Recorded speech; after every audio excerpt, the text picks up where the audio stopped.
Inspired by the incredible Wild Imaginary West series from Boylei Hobby Time, today's project brings a strange frontier legend to life in miniature form. From sculpting the terrain with foam to painting every character and creature, we're creating a cinematic encounter frozen in time. So grab your gear, watch your back, and let's bring this wild western adventure alive. So I'm saving my XPS foam for two bigger projects later, so for now I'll be using this smooth foam that I got from Hobby Lobby. As you can see, I did cut down a little bit with the hot wire foam cutter, and after that I did some shredding to create the rock wall of the mountain here. And as I learned the hard way, this styrofoam smooth foam is very, very messy.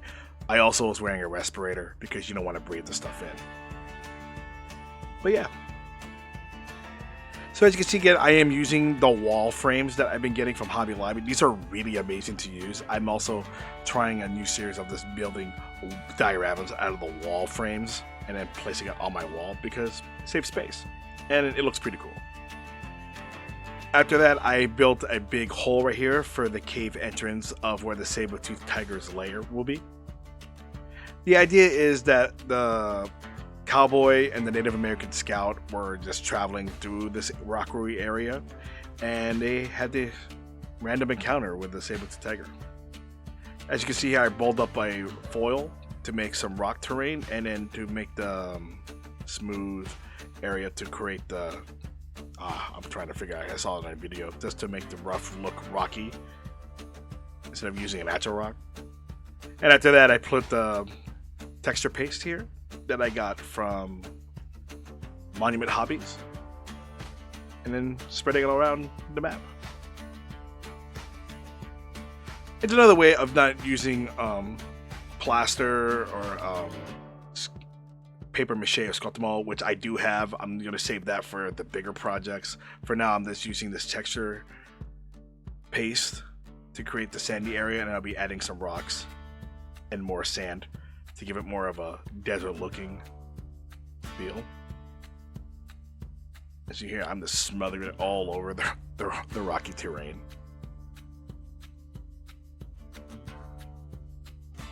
So as the texture paste was drying up, I did add some fine sand here between the wall area and the floor area to blend it in more and to create like a little ramp from the cave wall to the trail. And then I added some rocks and then mixed in with some PVA glue with water, sprayed it in there with some isopropyl alcohol to then dry up. And after that was all done, I put some tape around the frame area to protect it because I am about to prime this with some spray paint. Make sure each side was covered. Sorry, it takes a process. And I primed it. So I did use a desert primer that I have from Game Masters, and I sprayed it all over the area. After that, I did do some airbrushing. I added some black and some red and orange colors to give it more of a desert looking touch. I was inspired mostly from that one scene from the land ride at Epcot when you go through the desert plains and you see that desert area to show of where any creature can survive just by evolving into the environment. If you're wondering, Epcot's in Orlando in Disney World. That's where I'm from. Next, I did some airbrushing on the saber-toothed tiger that I got from my local hobby store. And I just sprayed it off with some dark red, brown, and orange mix. I know saber-toothed tigers were originally in like Ice Age, during the Ice Age times. But maybe this one survived the species and evolved in the desert. After that, I got the cowboys and the Native Americans and the convoy. So this was originally planned to have a whole convoy going through the trail and encounter, but I ended up just using one cowboy next to his horse with his rifle, and the Native American with his rifle as well.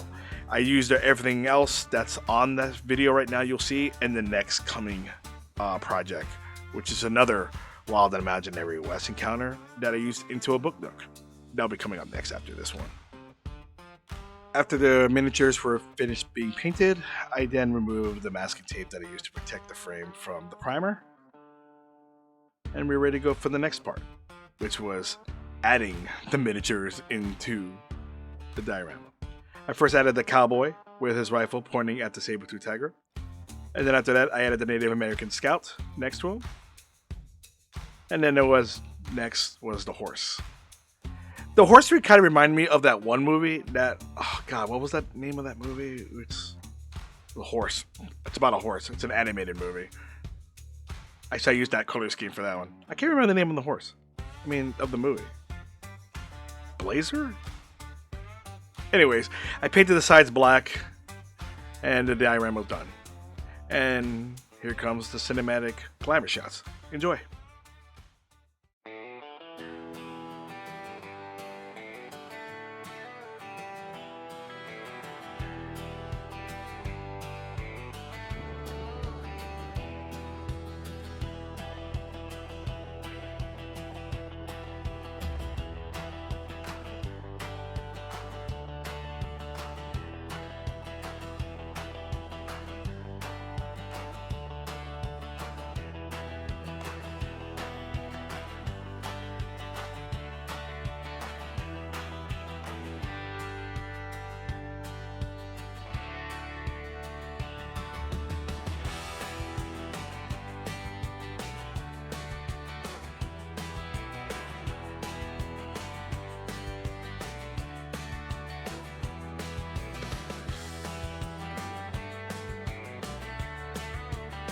And that's it, guys. This was such a fun project to build, and a great opportunity to explore the weird and wonderful frontier inspired by Boylei Hobby Time's incredible creations.